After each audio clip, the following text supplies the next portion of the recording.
Hi, good afternoon, everybody, and welcome to the latest of our Talking IP series.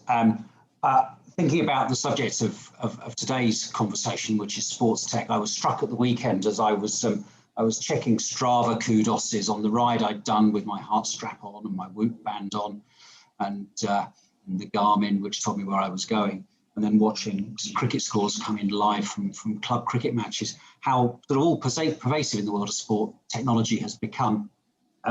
Delighted to be able to welcome two guests and a colleague to talk about the subject this afternoon. So we've got Thomas Alomes, who's a global sports tech leader and involved in advising on sports tech businesses, and who's going to tell us a lot about the sports tech landscape, what's going on, and really delighted to be joined by an entrepreneur, Nick Teulon, who's going to talk to us about some of the projects he's been involved in. And Nick and I think we're going to hopefully agree slightly more than we disagree, but there's certainly going to be some debate on the value of intellectual property in sports tech.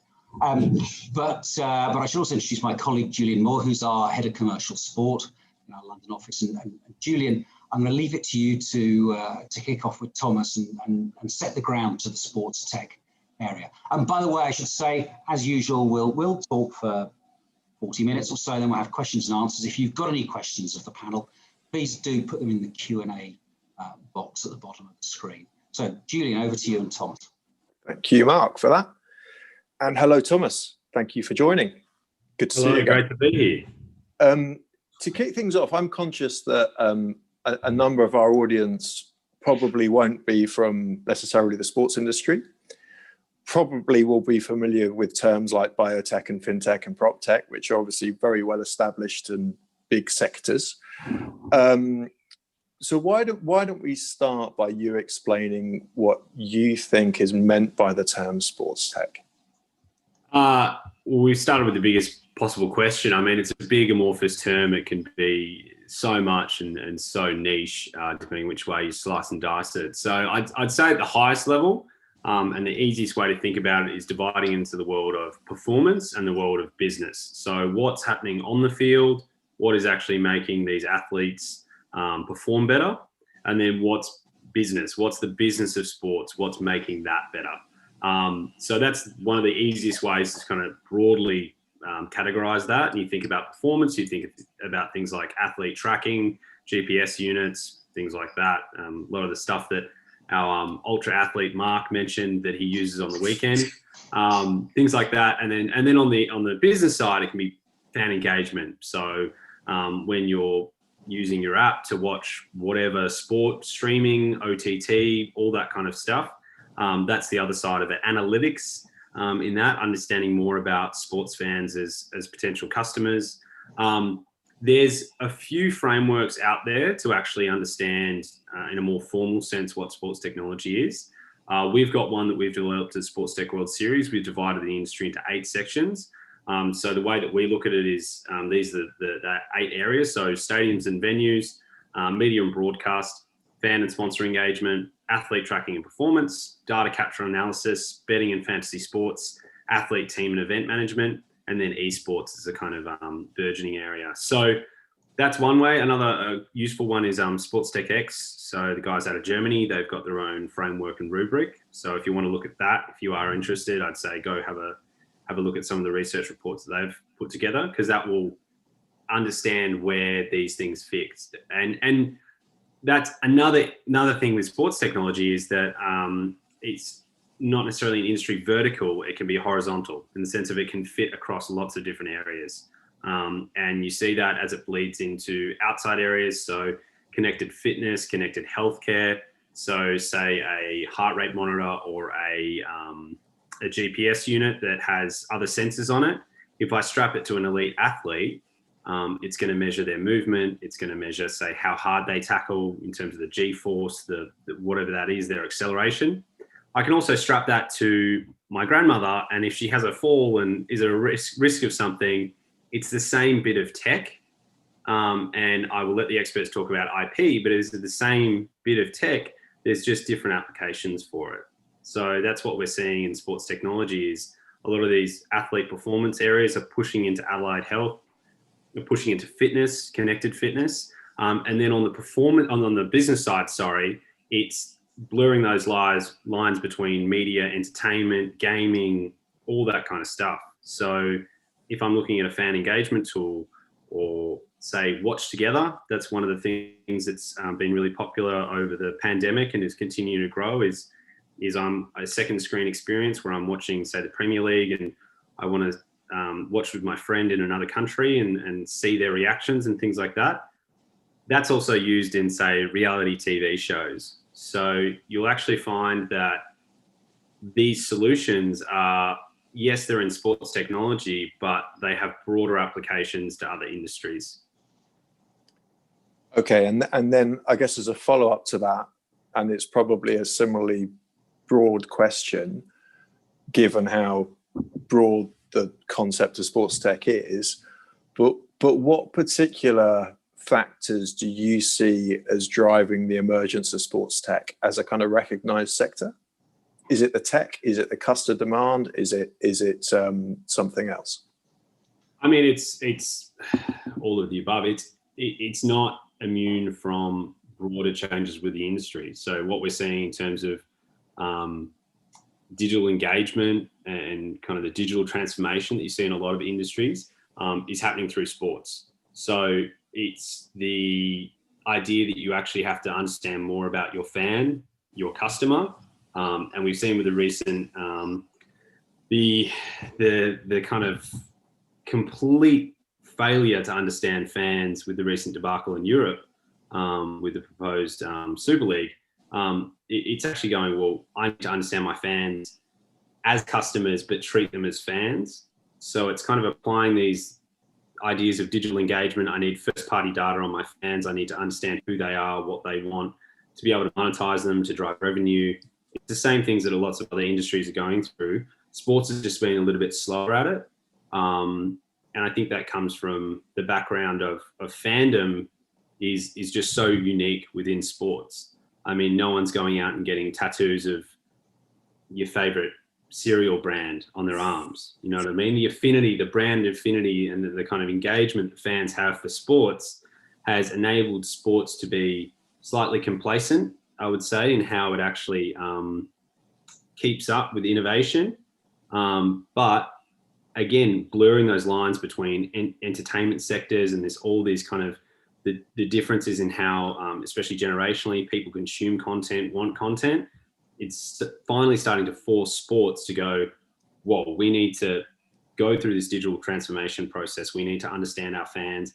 We need to work with them. We need to understand that they want a second screen experience. It's streaming is the new thing, all that kind of stuff. So that's driving on that side. On the human performance side, it's a lot about just faster, better, stronger, kind of always pushing the envelope of what the potential is in human performance, and just getting better analytics coming in, pushing out some of that old school thinking.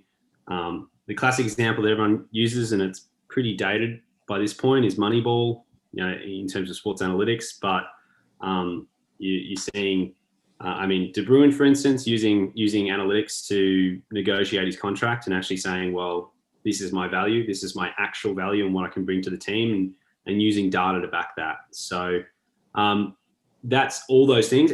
More specifically, in the last 18 months, the pandemic's really accelerated a lot of trends that were already happening.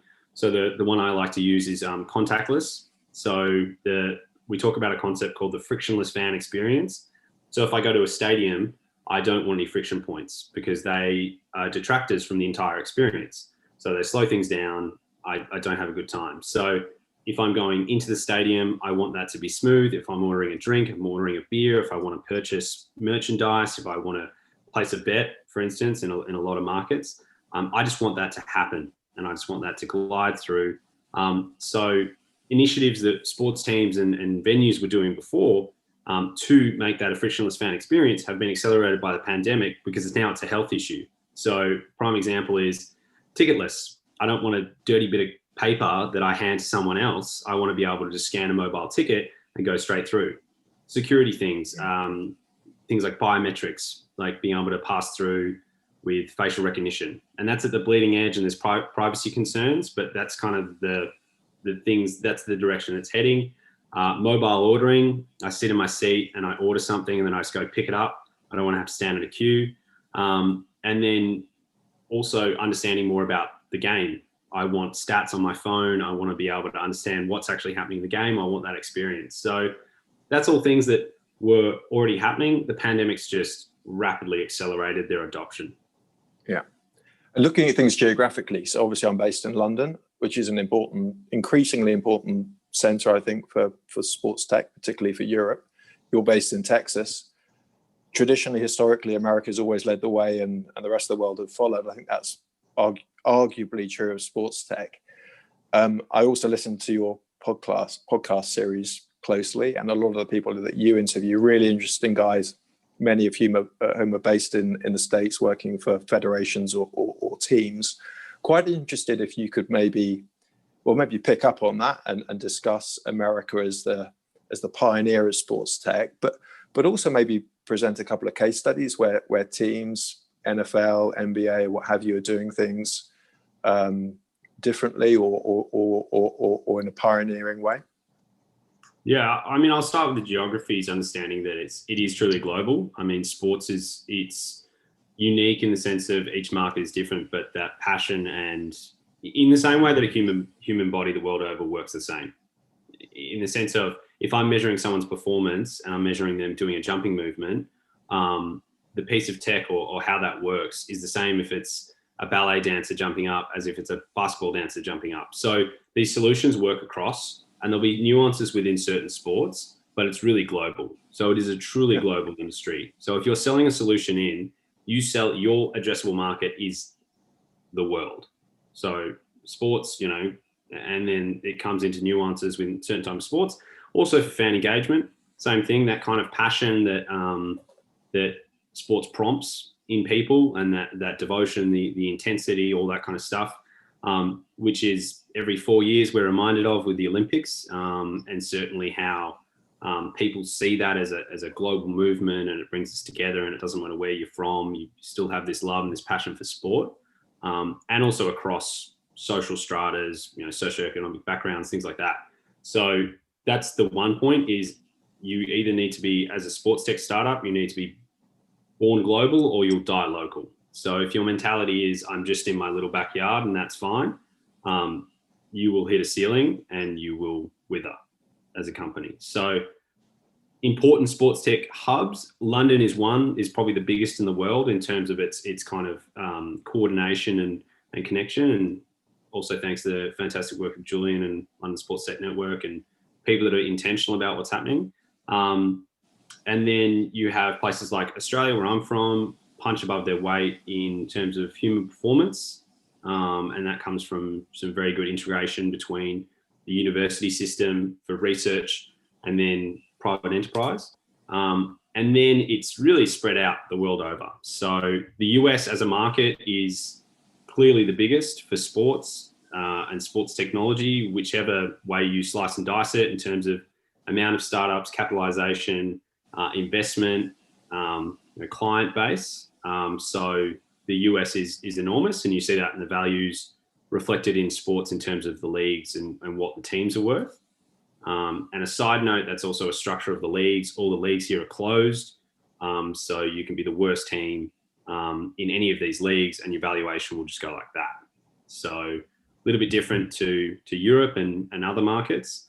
What we're seeing in terms of sports tech and how it's growing is that you can come from anywhere. So, I mean, there's a great example of a company called Conduct. They're an athlete management system. They're out of Halifax, Nova Scotia. If you don't know anything about Halifax, Nova Scotia, I don't blame you. I had Travis McDonough on the podcast, the CEO.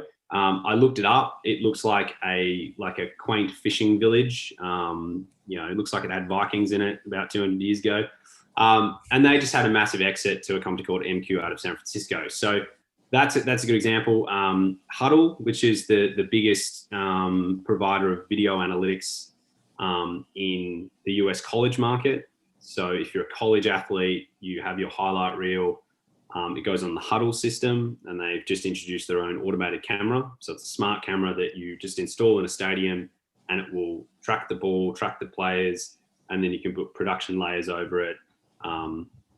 Remote production stack, automated production company that Nick's invested in, Spork, kind of involved in that remote production stack. But they're in, I've even forgotten where it is, it's so random. They're in, it's like the northeast of the US, and it's a tiny town, and they've just built this global behemoth from there. So that's what I remind people is you can build a business from anywhere here. It doesn't have to be that you need to be in a location, and certainly something in Austin, Texas, where I am trying to build the sports innovation community here. So that's in terms of geography. And I've been talking so long, I forgot the last part of the question, Julian. So if you want to... Yeah, just a couple of interesting case studies, because you got so many interesting case studies on the podcast series.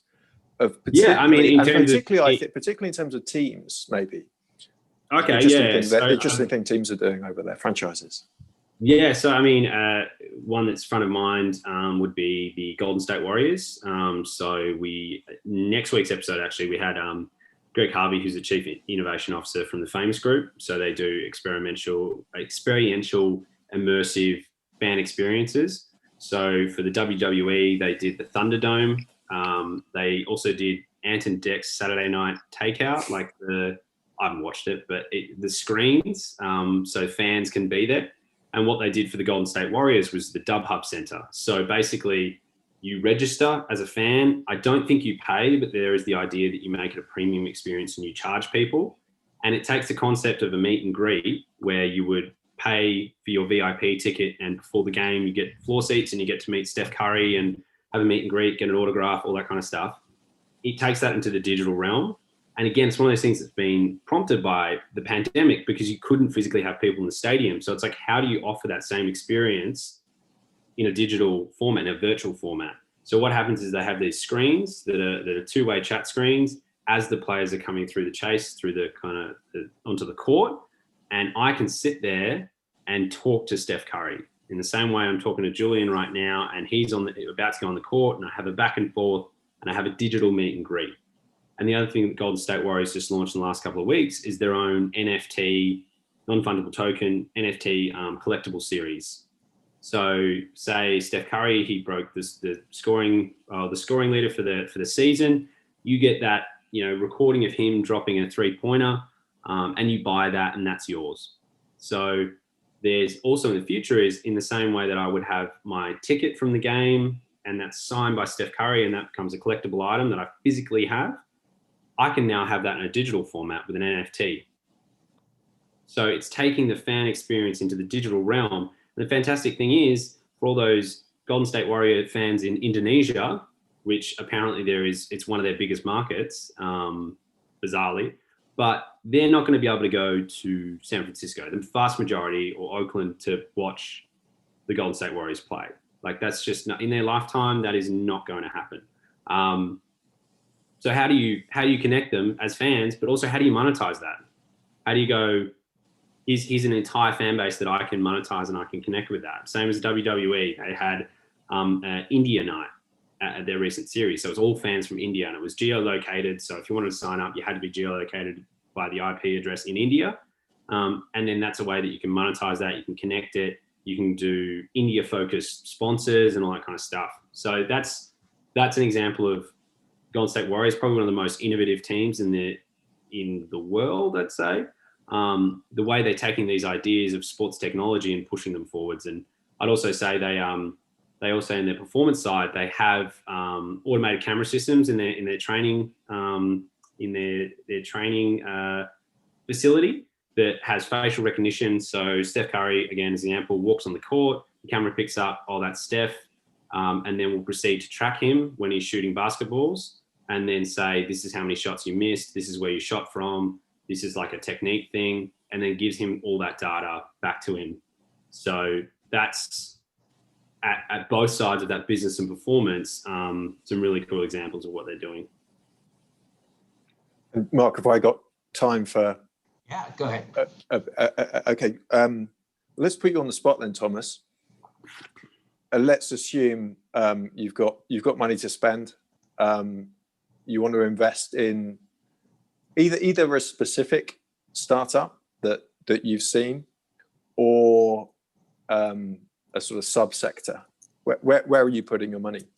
Well, I sit on an advisory board for some startups, and I always tell myself I'm not going to do this, so I won't mention them because conflict of interest, but also maybe I should start giving them shout outs. But as an area, I would say, it's those companies that understand that digital engagement, like the understanding that fan experience in the digital world, and not trying to overdo it, if that makes sense. Like not trying to go, well, I'll give you a virtual reality experience. You've got to put a headset on. You feel like you're on the court. I think stuff like that's kind of a bit gimmicky, and it's tech for the sake of tech rather than solving a problem. But things that understand digital ecosystems, and that's an area that you would look to esports and gaming. Things like the Travis Scott Fortnite concert, where they had about 12 million people in the game watching a concert in a video game. And then they cleared about $25 million of merchandise from that. Virtual merchandise. I'm not talking jumpers. I'm talking things that you can wear in the game that are completely virtual. So I think and that's also a generational shift that's happening.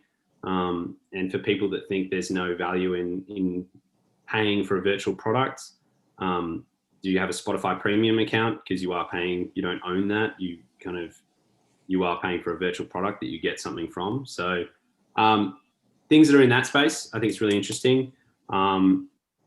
Artificial intelligence, there's a lot in that, which way you go. I think a lot of it's people that say they have a black box solution, which is basically, I use AI to do whatever. I think ones that can actually show meaningful value, and that's maybe something we'll talk about in IP, because the hard thing with that is to show it actually works, you have to reveal how it works, which is giving away your secret. So things in that space. That's probably the main areas, is to understanding that digital fan engagement, and that is a whole ecosystem rather than just one product. And if I was really just going, let's make some money, sports betting in the US. So anything with data and sports betting is just going absolutely bananas. The M&A market in the last couple of months, we advised a client that was acquired by Sportradar, which is now valued at $10 billion. So that's the kind of the gold rush, I guess. But yeah, that's it. Super. Is that a good point there, Mark, to jump across to you, and then we'll come back later for some question and answers later, Thomas? Yeah, that would be fantastic. Thank you very much, Julian. Thank you, Thomas. Nick, before we start to debate the value of intellectual property, do you want to just tell the audience a little bit about your involvement in SportsTech, and we'll go from there to talk about intellectual property rights. Sure. Cheers, Mark. I guess my involvement in SportsTech came, like a lot of people that end up here. I want to be a cricketer when I was younger. Didn't happen. And then I got into technology, worked for a pretty famous tech startup out of New Zealand called 90 Seconds and Content. Got back into the scene. And then because of that, saw a couple of interesting sports tech startups that I invested in. And then next minute, I've been sort of in the industry for the 4 or so years now. And I just think it's a very magical industry, because sport is such an emotional product that we've all got incredible memories. A lot of us wanted to be an All Black or a Black Cat from my side, being a New Zealander when I was younger. Or we've got a story of our best mate out in the backyard, or a family occasion. It's just a magical industry to play in. And if anyone can commercialize a product in there successfully, you're going to have a lot of fun. And in terms of the businesses you've looked at and been involved in, intellectual property protection, I think everybody starts from looking at patents. We seem to be talking about a lot of technologies here, where really what we're talking about is applying existing technologies to sports. Have you seen situations where patents have been really valuable in a sports tech business? Well, yeah. So the two businesses that I've had exposure to have definitely had those opportunities. The biggest issue is when you're a startup, you've got to deploy your capital in an appropriate place, and you've got to move really, really quickly. And for some people, a trade secret makes more sense. Putting a patent can give the secret away and find an alternative way to find the solution. And so the ones that I've been involved in, they haven't gone down that route. It's been the trade secret process, which has been successful. So I feel differently about trademarks, but with technology patents in the early days, I think it can be a distraction. When you've got yourself up and running, it might make sense later on to patent that, to protect your IP there with technology. Sure. Although of course by that stage it may be a little late, because hopefully by that stage you've got a product out there and on sale, and you've disclosed the product. And trade secrets you talk about there. I guess it's worth thinking about what sorts of technologies we're talking about here are.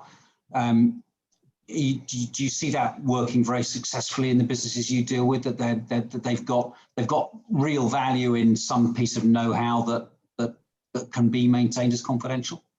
Yeah, so one of the ones that I was involved in the early, for the last few years was computer vision on a mobile phone. So essentially taking Hawkeye technology and putting it on a mobile device. Now the thing that was done quite successfully there is not one person could have built that technology. It took three very different types of intellectual property and Frankenstein together to make that work. And you just wouldn't have someone with the capabilities to step successfully over all those three. And the three people that were needed, a couple of them were very rare, as a very rare skill set. So it could be protected quite nicely there. But the issue now is so much software is open source. And you've got kids playing around on GitHub that could compete with you, and they're just doing it for fun, sharing information as well. So depending on what tech you're doing, even trade secrets, you can't rest in your laurels. You've got to be moving at 1 million miles an hour, with every part of your business, shoring up flanks. I guess from my point of view, I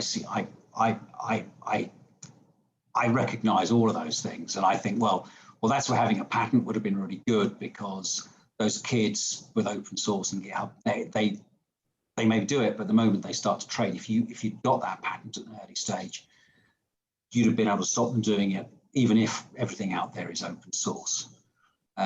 So I guess it's one of those what's the right time to do it moments, isn't it? And you're absolutely right to identify the resource that's available to go and get protection. But I guess from this side of the fence, I see at least having an application floating around somewhere as a way to go. Yeah, and some investors absolutely love patents, and depending what area you're playing on, strategically it might make absolute sense to patent it, and they're willing to fund that. There are some other investors. This is where you really need to get close to knowing who you're getting investment from and how do they see the world. And also, do you have a direct-to-consumer play, or is it a B2B play? Like, those are some decisions that will impact. Because if you're going direct-to-consumer, ultimately it's it's the trademarks, it's the story, it's the brand where you're going to clean up.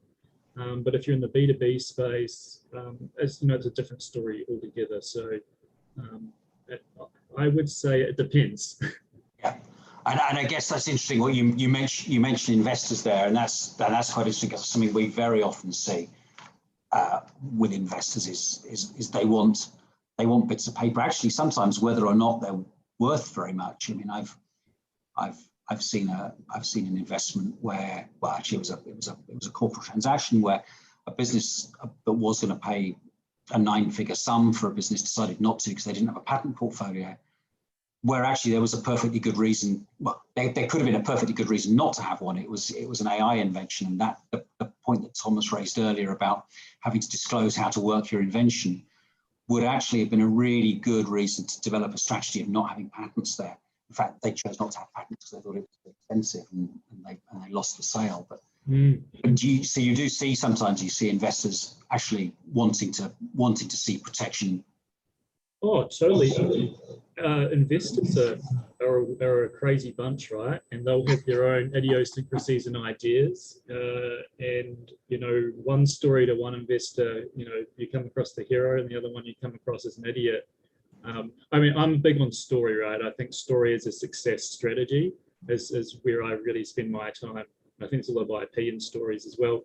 Like, for instance, I've worked with James Kerr, who wrote the book Legacy of the All Blacks.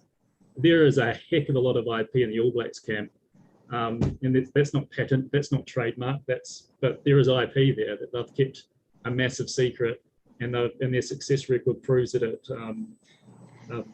works. But depending if you're a left brain or a right brain investor, things will be seen differently. So what I do personally, giving away some of my IP here, is I go deep onto Twitter, I go deep onto any blog, I go back 3 or 4 years on LinkedIn activity, and get a bit of an idea of who this investor is and where do they see it, because you're going to have conflict at some point. And if you're a startup, the investors in the early days do call some shots. You don't have product market fit, you don't have revenue, the investor has a bit of control and sway about where you go. And you've got to be careful who you take your check from, because people can turn hostile. And if they want patents, that's something you've got to discuss straight up. And why do you want patents? And do they want patents because they only see this as a B2B application, but you've got dreams of knocking out of the park as a D2C, and really you should be investing in brand and story? There are things where first-time founders get tripped up. And unfortunately, a lot of people need grey hair and some war stories to understand that those decisions and discussions very early on, in the early days, especially if you're building deep tech, are super important. And what I've found is a lot of technologists just fundamentally don't understand story, and story and trademarks later on become super important. Yeah, and I know, and we'll come to the brand in a moment, because I know that's actually where we're gonna really agree on quite a lot of things. But in terms of, I think it's really, what you're saying is really crucial, isn't it? That conversation with the investors to find out why they want what they want, and actually also to have that discourse with them where you say, well, actually, we don't think that's the way to go because we think there's a disadvantage to doing it that way, and actually that's a way you get to understand the investor and understand whether they're the right investor for your business, I guess, to an extent. Totally. Bob Iger has got a great line on this. I think he talks about it in the Tim Ferriss podcast with what he did at Disney. And he said all the best deals that he's ever executed on was where he's prepared to walk away. And that is so hard. And I have empathy for especially first-time founders, because you don't know what world you're getting yourself into. You've got no idea. And that's a good thing, because if you did, you probably wouldn't get involved. But if someone's dangling a check around, it's so easy to say yes. And you've really got to do, the investors are doing due diligence on you. You've really got to return that due diligence on them, because they can force your hand. Can I pop in and just say that something culturally that is, investment is celebrated as if it's an achievement, which in a way it is, but it's actually a responsibility. You are taking on debt essentially, and you're taking on a commitment to grow your business. It's one of those things that it's, yes, congratulations, you've raised capital and someone believes in what you're doing, but that's not the end of the road. That's actually the beginning of it. So that's just something that I'd throw out there, that it's sometimes I think we can fetishize, I can't even say that, make it a fetish, there you go, of fundraising, when actually all it means is that the clock has started ticking on you doing what you said you're going to. Absolutely. I couldn't agree more. Yeah, no, I think that's really valuable advice, actually, and something that every business that's looking for investment should bear in mind. That you know, with it come responsibilities, and you know, if it's amazing how many founders you see who sort of resent the fact that their investors want to know what they're doing and how the business is going. But you know, that's the inherent part. You should actually want to be telling them, because you should want to be telling them that you're performing against what you said you'd do. Once you've lost some money on a deal and you've got that emotional debt, you see talking to investors in the early days, stitching a deal together very differently. But every first-time founder thinks they're about to knock it out of the park. They're the one, they're the genius, and they tend to get humbled.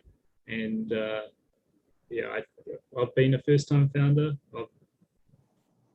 I had a deal go south myself, and I know that emotional debt is not a fun thing. And anyone watching this, considering getting into the game, yeah, really think about what it would feel like losing someone else's money, because it's not fun. I've got some questions I'll come back to actually around trends in investment and whatever, because I'm really interested to hear about that. But let's bottom out the IP piece as well. So patents, I think, is one of those things where you've got to come to a decision. You've got to think about how they might interplay with trade secrets and whatever. But trade secrets, protection, trade secrets. Are there any tips you have for businesses and things you've seen really work well in terms of protecting trade secrets, or just the obvious stuff, not sharing it beyond where you've got to, and not telling, you know, not even internally, not telling more people than need to know? Yeah, absolutely. I know some startup people love the art of war and diversion and trickery and, you know, all those things to protect your secrets. But I think this is where culture really comes into play, and it's that invisible force field. And there's IP in that as well, like attracting and retaining talent. And because good talent shines, doesn't it? That's really obvious often when you see really, really good talent. And good talent's getting hit up every week on LinkedIn. And the people hitting them up probably have got more money than you've got, and there's more carrots that they can dangle. So how are you going to retain that talent to keep those secrets? And I think we're going to see a huge, and I'm seeing it, I've invested in a company recently that's working on the culture piece.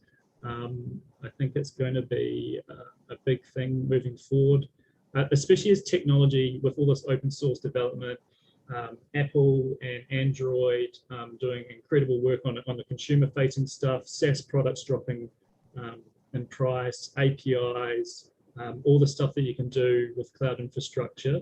It's democratized technology to a point where it's reduced a lot of barriers.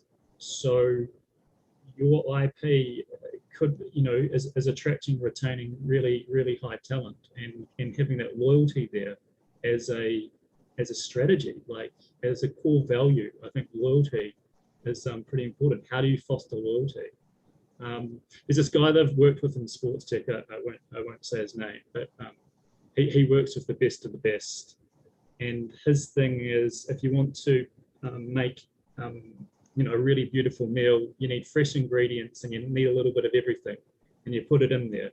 And if you're building a product, it's not all about you. You can't be the captain and the kingmaker all the time. You've got to listen really, really carefully to the experts that you've got around you across product, technology, capital, marketing, commercial insights, and take a little bit from each of them, bring them in, and it all feels like you've all cooked the dinner together, and they feel like they've put that in there, and then you can have a strong culture.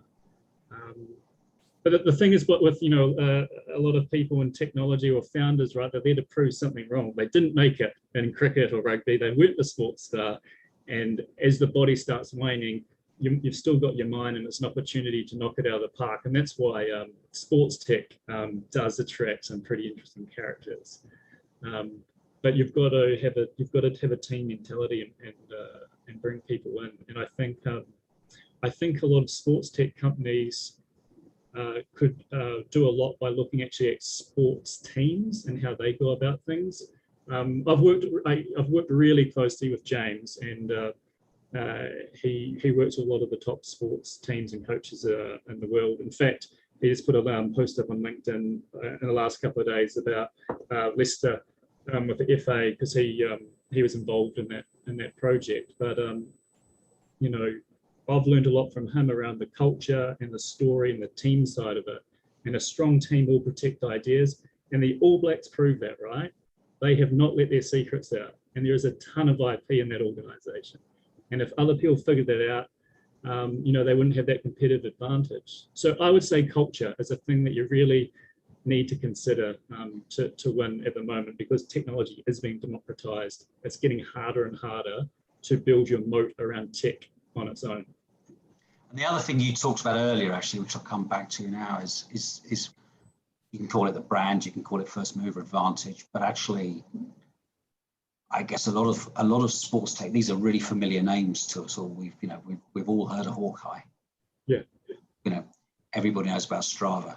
I said I got a Garmin earlier. I haven't actually. I've got a competitor, but Garmin is one of those names that's there and established.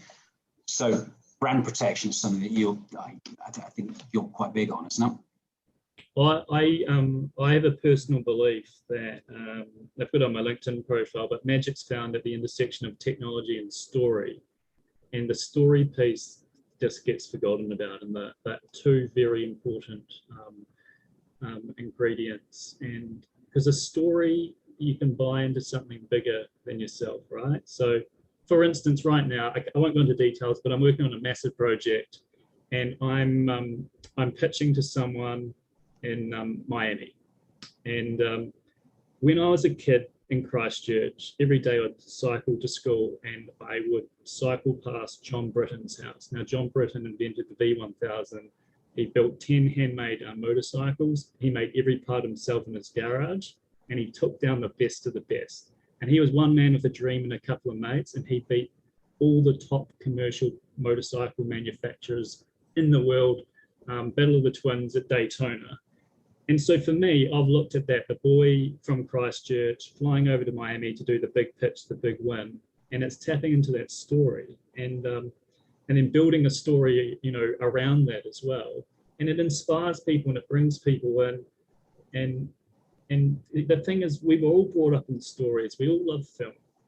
We all love spinning a yarn. We all like making someone laugh, and that's the human experience. And the technology should be invisible. Like when tech works, it feels like magic. But when a story works, you think about it that night at home and you tell your wife, your partner, or whatever. And that is the human experience, I think. And story is so underrated. And organizations who get their story right, no one. And I'm very lucky. My partner, she's a top strategist. She worked for Airbnb and helped develop the Belong strategy and belonging. And that was a very successful strategy for Airbnb for market entry into Europe. You know, it's a completely different strategy for what happened in the US, but it's a human experience, being part of something, belonging. And sport, team sports anyway, epitomise that. And there's just anyone watching this, I don't know who's tuning in, but just look at sport and bring it into technology and sports tech, and look for the biggest story, because sport is all about stories. Like, look at some of the best movies ever made. They tap into great sports stories. And how do you turn what you're doing from the tech piece into a powerful story that everyone can relate to? The story between mother and daughter, mother and son, father and son, brothers, sisters, best friends. And then once you can get that and absolutely nail it with Christopher Nolan like execution, you can take down technology. A better story can outwit better technology when it's done right. That's my personal belief. You can argue with me to the cows come home, but that's a belief that I have. It's 1:45. We've got a couple of questions have come in. If anybody else has got any questions, if you want to feed them in for Nick or Thomas, or for Julian or me even. But actually, so the first one is Thomas, you talked a lot about sports tech, which was where effectively, I guess, the consumer is the watcher of a team. So sports tech around the fan experience. Is that, do you think as sports tech develops, is that where most of the emphasis is going to be, or is it going to be on the on the consumer as participant? Is it going to be on, you know, people who record their runs on Strava and share them with their mates?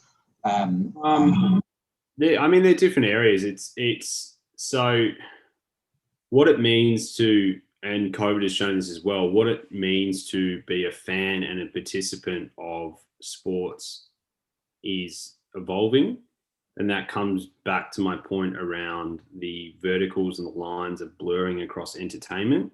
So thinking about something like, so the Formula One, they had a great amount of success with their virtual Formula One race. So obviously they couldn't run their races in 2020 because of the pandemic. I think the Melbourne Australian Formula One Grand Prix, they had fans were there on the day and then they cancelled it at the last minute. So within the space of a week, they put together a virtual Formula One race. So you had people from all over the world, including actual Formula One races. You had esports athletes, you had celebrities, and you had fans could race in these, you know, these virtual races. And that's an example of, we spoke to Dr. Julian, who's the head of esports and digital engagement for F1 on the podcast. And he talked about a very inaccessible sport like Formula One, as opposed to basketball. I can't just grab a basketball. I could grab a basketball and go play in the street. I can't just roll into a V12 Ferrari and take a couple of hot laps. Like, in terms of experiencing that. So the virtual is a way to, and technology is a way for me to get closer to that sport and make it more immersive. And then I get engaged with that, and then I'm more likely to follow it. And that's been seen in the success of things like EA Sports, so gaming across that. I've got friends that learnt the rules of ice hockey by playing the NHL game. So it's one of those things that how you are a participant and how you engage is changing. It's a lot less passive. It's a lot more active. So I want to be a part of it. I want to understand the game. I want to participate in different ways. So that's a way that consumers engaging. In terms of performance, that's actually an area that hasn't come to fruition as much as people thought it would in terms of the prosumer level for things like GPS tracking. It will get there, but it's not, I think, things like GPS, for instance. So, you know, if you see say Catapult's a big player in it, kind of looks like a sports bar. They've got a little GPS unit that tracks their movement, all that kind of stuff. They have a prosumer level, which is for someone who's really committed.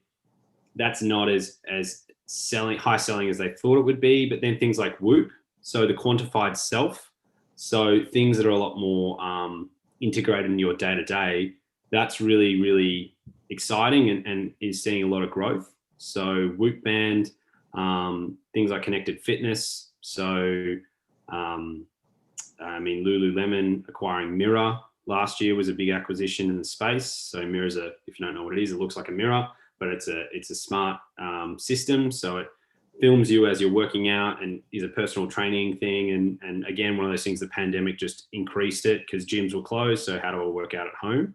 So it's a mixture between that personalization and that, active rather than passive experience for sports.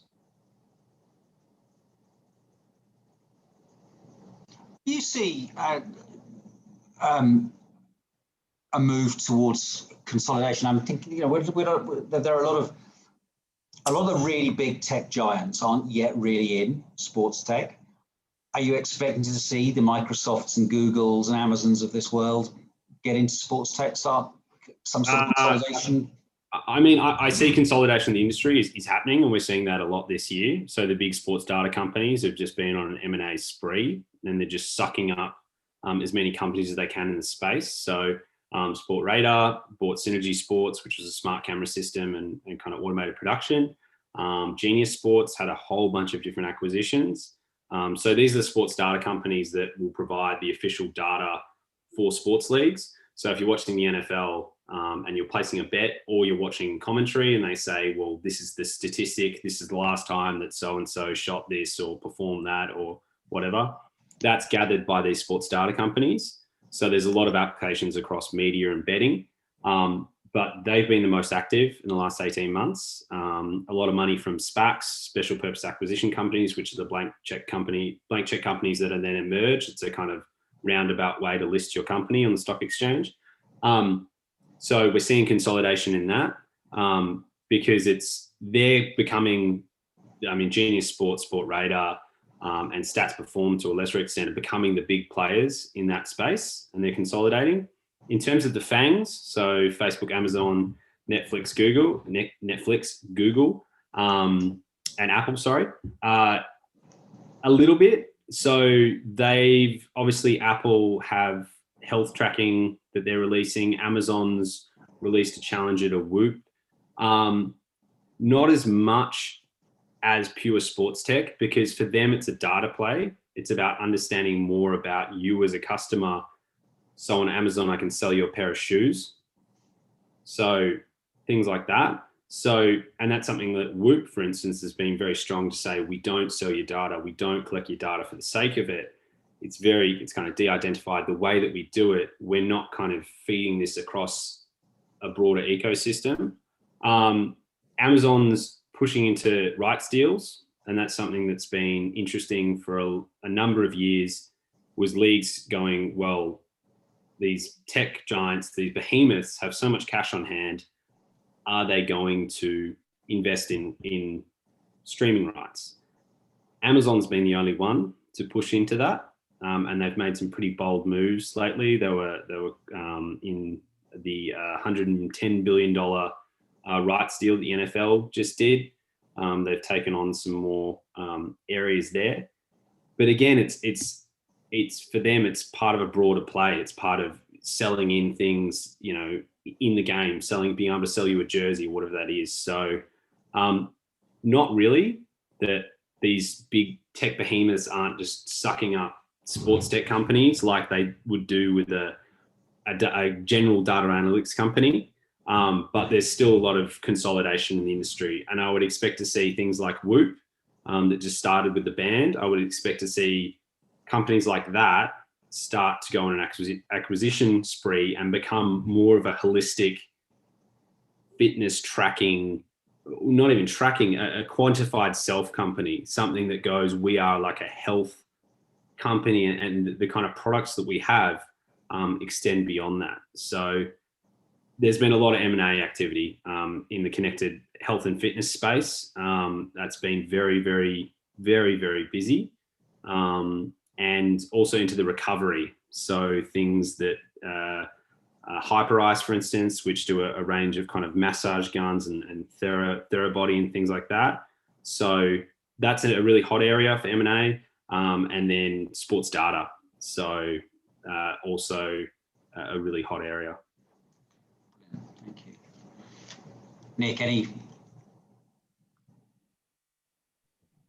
Or any sports tech places that I'm interested in?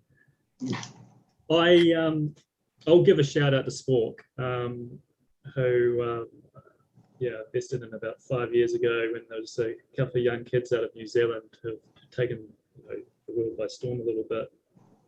I think what they love is, for me, is they've found a product and they've worked out that if you put multiple languages on it, you can increase the reach, an incredible amount, low cost to bring, extra amounts of revenue in. And, it's language, and sports a language, and they've found a way to connect with a lot, millions more people. And I think that's great. I think that's what sport's about.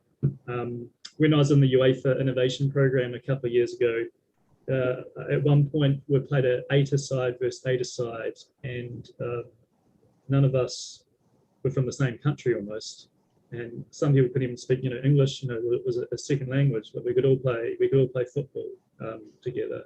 And that's what I just love about sport. It's just that emotional thing. And how do you get that product to touch a lot more people?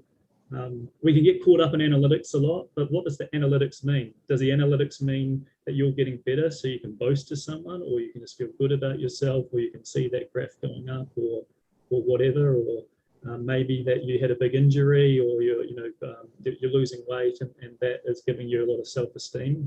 What is that connection? Like, what is the data doing on an emotional level and on a story level? And I think that's where the industry could do a lot better, if I'm being honest. And the companies that are doing that well are winning. We've got time for just a couple more questions quickly. It's quite an interesting one here. Do you think there'll be a long-term shift in the way amateurs and professionals compete and race? Take Zwift, for example. It's proven extremely popular for cyclists, triathletes, runners over the last year. Will this sort of e-racing become more commonplace, and how's it going to evolve? It's interesting to see that there are at least one of the professional cycling teams now has an academy place available for a Zwift competitor every year. They run a Zwift competition each year, and the winner, the men's winner and the women's winner, both get a professional contract for the following year. Thomas, I think you wanted to pick up on that question. Yes, I mean, I'm super passionate about it. This sums up everything I was talking about in terms of it is the merging between the physical and the digital or the virtual.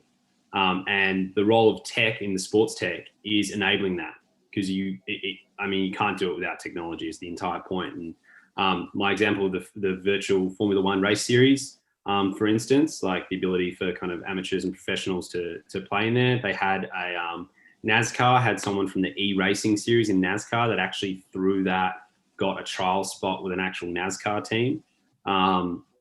Two other examples is I spoke to Phil Andrews, who's the CEO of USA Weightlifting, for the podcast, and he spoke about how through the pandemic, they actually increased their revenue by being able to do virtual events.